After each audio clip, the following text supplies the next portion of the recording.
This video is brought to you by Mubi, a curated online cinema streaming exceptional films from around the globe. Get your first month for free at mubi.com/royalocean.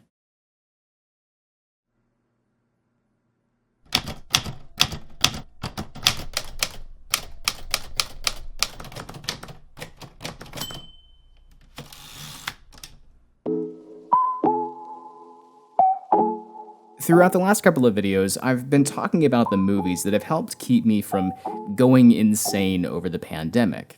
And it would be remiss of me to not mention American Graffiti, a movie I practically know by heart and would rank among my very favorites. It's one of those comfort food movies that I turn to when things get difficult and lonely, something that happened more than a couple of times over the past year and a half.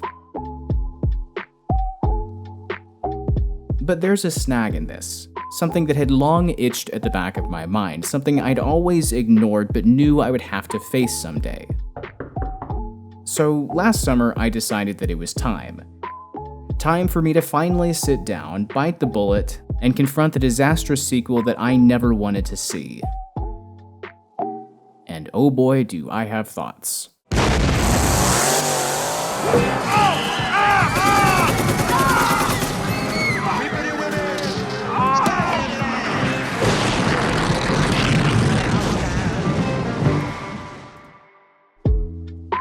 The original American Graffiti was born from a dare.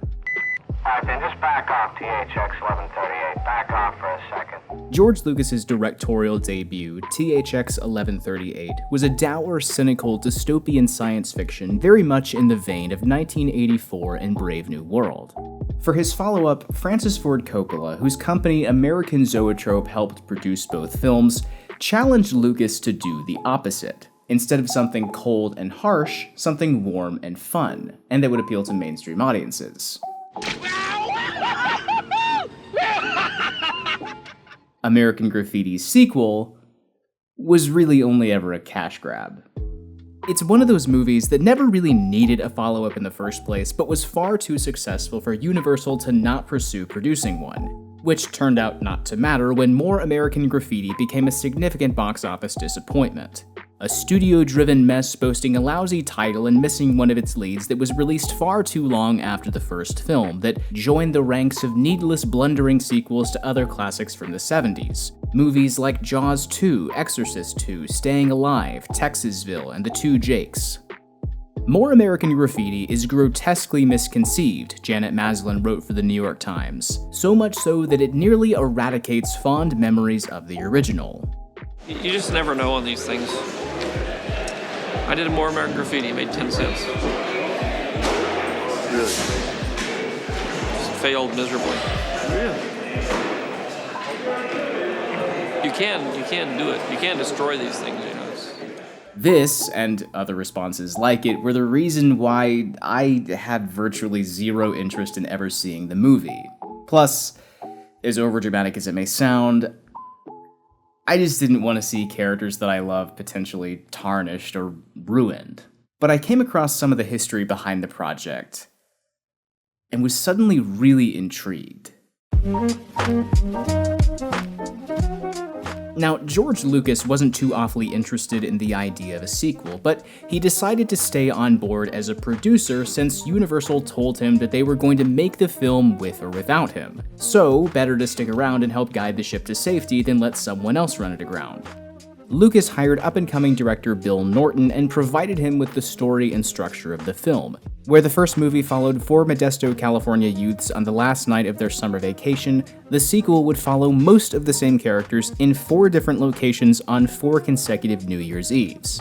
Greaser John Milner in 1964, dweeb Terry the Toad in 1965, Terry's airheaded girlfriend Debbie in 1966, now upgraded from supporting role to co-lead as Richard Dreyfuss was just too expensive to get to return by this point, and finally the Bolanders, Steve and Lori in 1967.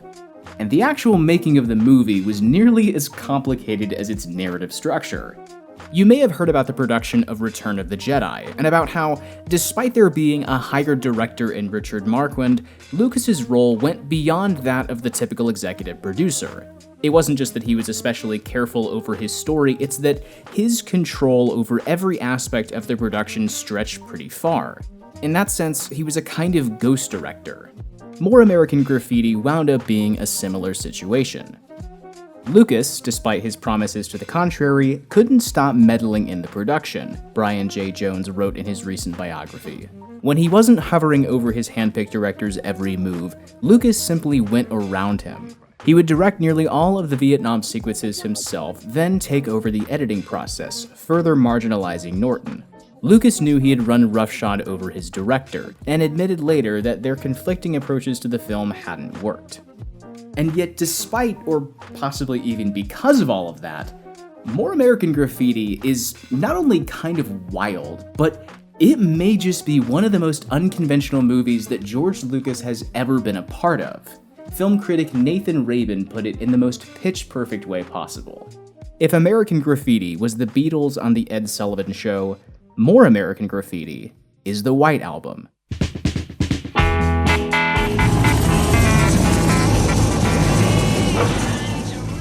Long before Wes Anderson employed multiple aspect ratios in the Grand Budapest Hotel and Danny Boyle multiple shooting formats in Steve Jobs, both to denote different time periods, More American Graffiti imbued its 4 segments with 4 distinct styles. Anamorphic scope from Milner's section inspired by racing films like Grand Prix, 1.85 spherical lenses for Steve and Laurie, grainy handheld 16mm and Academy ratio for Terry's storyline to emulate actual war footage from Vietnam, and Woodstock-style split-screen photography for Debbie's misadventure throughout San Francisco's Haight-Ashbury neighborhood. It's like Rainbow found somebody. Seems like she always goes for those 50s kind of guys. This is all very film school fancy, critic David Anson wrote upon the film's release. But what does it all mean? More American Graffiti's style may ultimately wind up as visual experimentation simply for the sake of visual experimentation, but if nothing else, I'd like to make the argument that it's at least an avenue towards highlighting a key aspect of George Lucas's creative obsessions. Much has been discussed about George Lucas the Mythmaker. He's a student of Joseph Campbell and Carl Jung, wielding mythological archetypes and constructs all throughout his Star Wars films. But he's as much a documentarian and a historian as he is a fantasist, crossing art with anthropology and sociology. The indie films obviously spend a great deal of time reveling in history and iconography. Radioland Murders not only tried resurrecting the 1940s screwball comedy, but had its own obsession with the golden age of radio.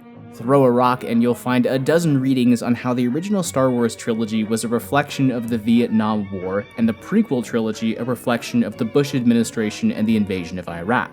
But the American Graffiti duology is perhaps the most bold-faced work he's done at engaging and repackaging recent history. The first film may have come about as a dare to make a lighter piece of entertainment, but that doesn't mean that it wound up being just empty fun.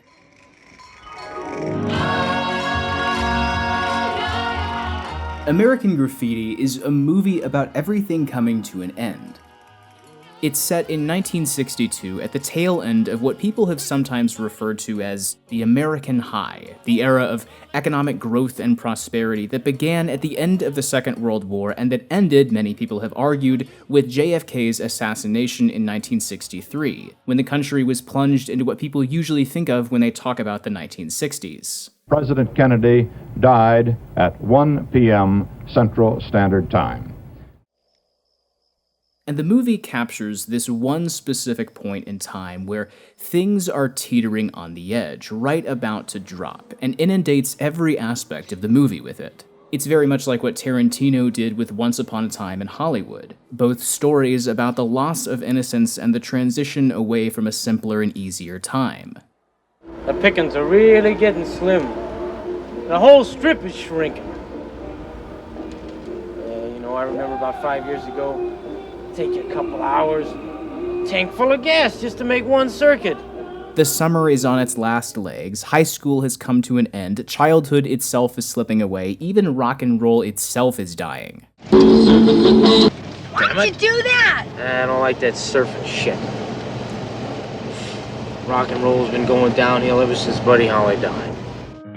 And all of this is reflected most clearly in Richard Dreyfuss's character Kurt, who's really the heart of the whole movie. His storyline, more than any of the other characters, is one of maturity. After all we went through to get accepted, we're finally getting out of this turkey town, and now you want to crawl back into your cell, right? We meet him at the beginning of the night, nervous at the prospect of leaving home for college, unsure whether or not he'll actually take the plunge and leave. Same old Kurt. All the time we were going together, you never knew what you were doing. And then follow him as the night drags on as he encounters various portraits of what life could look like were he to stay home, were he to remain stuck and planted in the sandbox, as it were. Alongside this, of course, is his pursuit of that divine blonde in the white T-bird who may or may not have said that she loved him. I just saw a vision. I saw a goddess. You know, I've seen different interpretations of what people think the blonde represents, but the one that I think makes the most sense is that she's this idealistic image, a dream, a fantasy. She's this story's version of the green light at the end of the dock in The Great Gatsby. And these two things run simultaneously throughout Kurt's story, the pursuit of what's really just a fantasy, and the longing for things to remain as they are. It's only at the end, with a bit of advice from a silver-tongued radio DJ, that Kurt takes the step that he's been avoiding, the step away from home, away from childhood, away from misplaced fantasies. He moves towards adulthood as the country itself moved towards a far more complex time. And all of this is relatively subtextual. You can easily watch the movie as just a fun teen comedy that boasts what's maybe the greatest soundtrack of all time, but its deeper meaning is there if you want it. However, it's way more full-on and in your face in the sequel. You're not gonna burn your draft card. I would have never brought your wallet down here, Andrew. It's against the law. It's a matter of absolutely not. I don't care. You could go to jail. If American Graffiti was about the end of a more innocent era, More American Graffiti is about the fracturing of culture in a far more chaotic and turbulent time. And that wild visual structure that it boasts is the gateway towards engaging all of that. There's an interesting comparison I think you could make between More American Graffiti and, I can't believe I'm about to say this, Indiana Jones and the Kingdom of the Crystal Skull.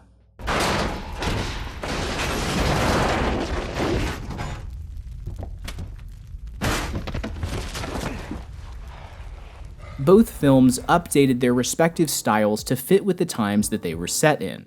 The original three indies were pastiches of adventure serials from the 1930s, but Lucas's story for Kingdom updated the tonality to something more in line with science fiction B-movies from the 1950s, in the same way that More American Graffiti's style was updated to align with counterculture movements in the late 1960s.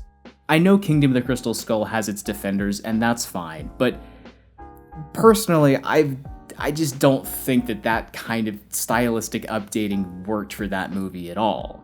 However, on the whole, it works more than it doesn't for More American Graffiti. Terry and Debbie's storylines are easily the highlights of the whole film, where the style is married to the story in a wholly natural and seamless way. The rest of the movie can occasionally get a little bit too wink wink nudge nudge, hey, look at these references.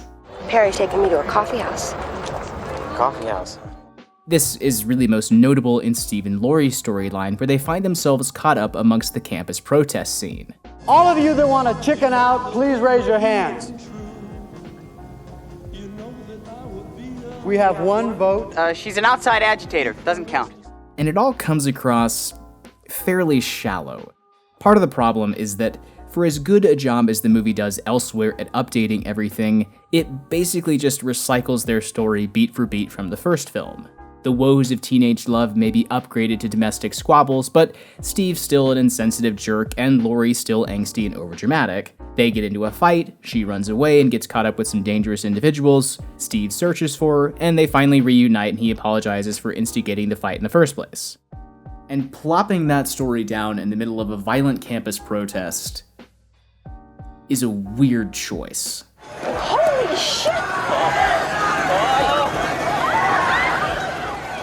Because the whole event that they encounter doesn't really have an impact on their story. It's just a flashy setting for the drama of their relationship to play out, and because of that, and because their story isn't really saying anything about the things that are referenced throughout, things like draft card burnings and second-wave feminism, it just winds up coming across as cultural references for the sake of cultural references. This is where I would go back to what David Ansen said. What does it all mean? Not that much. Plus, there's a problem of comedy here. A lot of the subject matter dealt with is obviously quite intense, but the movie fumbles the way that it deals with the seriousness of these historical events quite a few times. It'll have these fairly violent shots of police officers going after protesters, and then totally undercut it with a silly gag.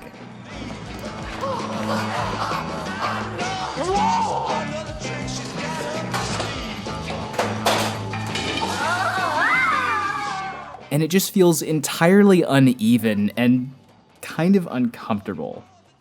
In fact, uneven is one of the operative words you could apply to the movie as a whole. There's an interesting little case study that you could conduct between this and the first American Graffiti in the art of intercutting.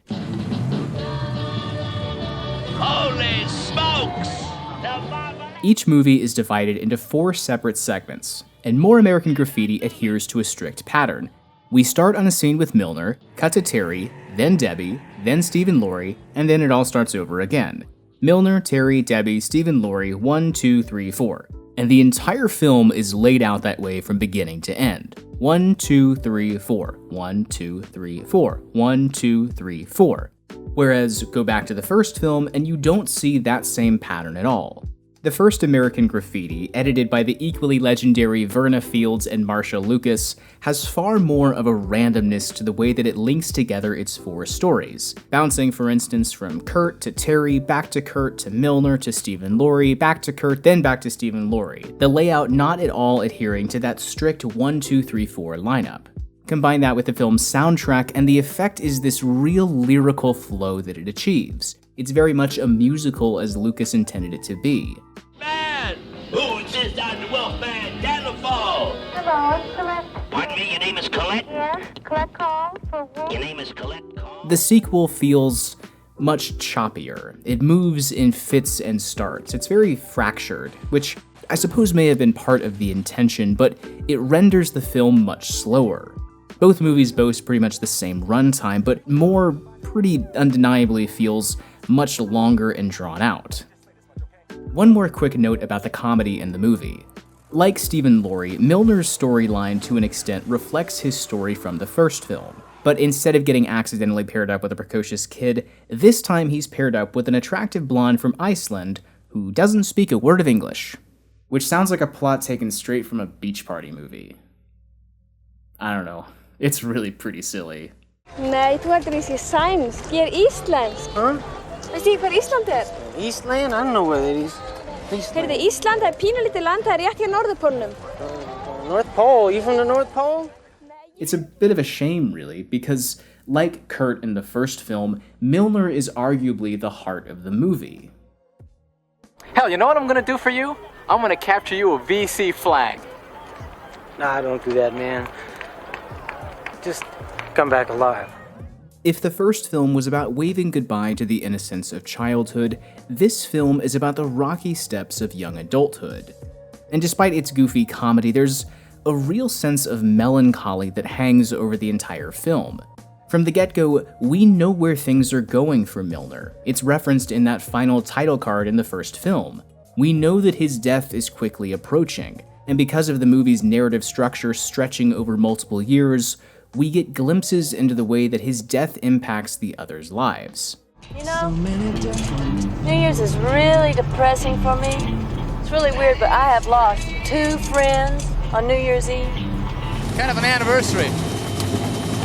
A good buddy of mine got killed a year ago today.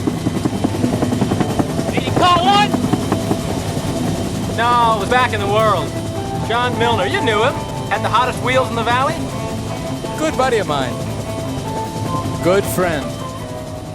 You know, Milner's kind of a pathetic character. His personality, I mean. He's a bit like Matthew McConaughey's character in Dazed and Confused. That's what I love about these high school girls, man. I get older, they stay the same age. This ultra cool dude who still hangs out with a bunch of teenagers, but who really just suffers from a case of arrested development and who gets less and less cool the older he gets and the more he tries holding on to the glory days. Go ahead, Curtsy baby. You go on over there and you remember all the good times you won't be having. I ain't going off some goddamn fancy college. I'm staying right here, having fun as usual.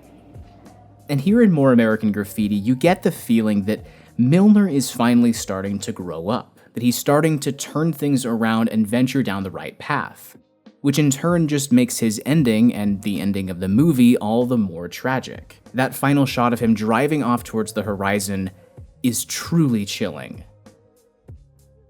I said this in my last video when talking about Joe Dante's movie Explorers, and I think it applies here. More American Graffiti is interesting more than it is satisfying. The elements in it that work really well, all of the various visual styles especially. I mean, I love this kind of stuff. I'm the guy who made a video about the social network that's supposed to look like you're scrolling through a Facebook feed. I eat this kind of stuff up. It's what I think is really exciting and just plain fun. But the movie as a whole is a pretty mixed bag. It is interesting to consider just how the film may have differed had Lucas stepped aside and let Bill Norton control more of the edit. Still, the core idea and layout that Lucas brought to the table in the first place is pretty compelling. I honestly don't know if I like the finished film or not, but I do think that I have an admiration for it.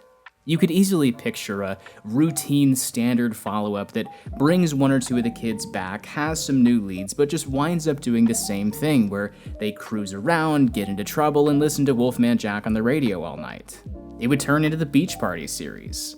But instead, Lucas and the whole team took a reasonable chance at producing a movie that would quite possibly alienate audiences, which it did, but that was trying to strike out new territory. He turned a cash grab into an unconventional oddball experiment that's surely one of the weirdest and most adventurous movies that his name is attached to. And for as many problems as I have with it, that's a really cool thing to see.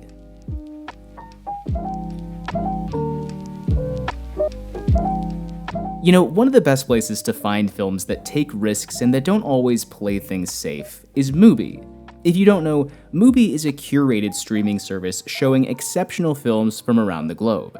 Every day they premiere a new film. From exciting work from up-and-coming filmmakers to timeless classics from master directors to cult favorites you've never seen, there's always something new to discover. It's like your own personal film festival streaming anytime, anywhere. And every film comes lovingly hand-picked and curated. And because of that, I've found that I wind up spending way less time browsing through endless titles and more time actually watching. It's a wonderful home to discovering new gems, and if you're interested in trying it out, you can go to mubi.com/royalocean for a whole month of great cinema for free. Thanks so much for watching, guys. I hope you liked this video and the summer series here on the channel. I've got a lot of exciting ideas for the future that I can't wait to get started on to share with all of you. I'll see you guys soon.